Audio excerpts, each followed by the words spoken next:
শেষে গিয়ে সহজ জয় শ্রীলঙ্কার। কি চাপেই না পড়ে গিয়েছিল শ্রীলঙ্কা। শেষ 6 ওভারে আয়ারল্যান্ডের জয়ের জন্য প্রয়োজন ছিল 60 রান, হাতে 8 উইকেট। সেই মনে হচ্ছিল এবারে টি-20 বিশ্বকাপ হচ্ছে করেও যে অঘটন হচ্ছিল না, সেটা দেখা এবার হবে। কিন্তু ওখান থেকেই পথ হারাতে শুরু করে আয়ারল্যান্ড। একের পর এক উইকেট হারিয়ে অল আউট হয়ে যায় তারা। শ্রীলঙ্কাও অবশেষে পেয়ে যায় সহজ জয়। টসে হেরে ব্যাটিংয়ে নেমে 6 উইকেটে 163 রান করেন শ্রীলঙ্কা। শেষ 35 বলে 38 রানের মধ্যে 8 উইকেট হারিয়ে আয়ারল্যান্ড অল আউট হয়ে 143 রানে। শ্রীলঙ্কা ম্যাচটি জেতে 20 রানে। লক্ষ্য তাড়া করতে নেমে পাওয়ার প্লের 6 ওভারে 1 উইকেট হারিয়ে 45 রান তোলে আইরিশরা। 100 রান তুলে ফেলে তারা 13.4 ওভারে। এর মধ্যে হারিয়েছে মাত্র আরেকটি উইকেট।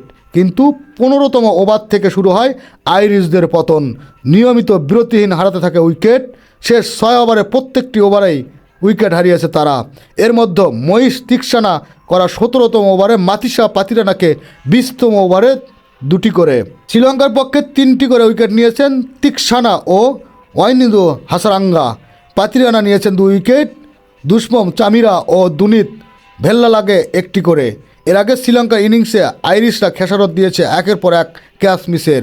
শ্রীলঙ্কার ইনিংসে সর্বোচ্চ 2 স্কোরার কুশল ও কামিন্দো মেন্ডিসের সহ মোট 6টি ক্যাচ ছেড়েছে আয়ারল্যান্ডের ফিল্ডাররা। এরই সুযোগ নিয়ে 150 বেশি রান তুলতে পারে লঙ্কানরা। 43 বলে 5-4-এ কুশল মেন্ডিস সর্বোচ্চ অপরাজিত 56 রান করেছেন।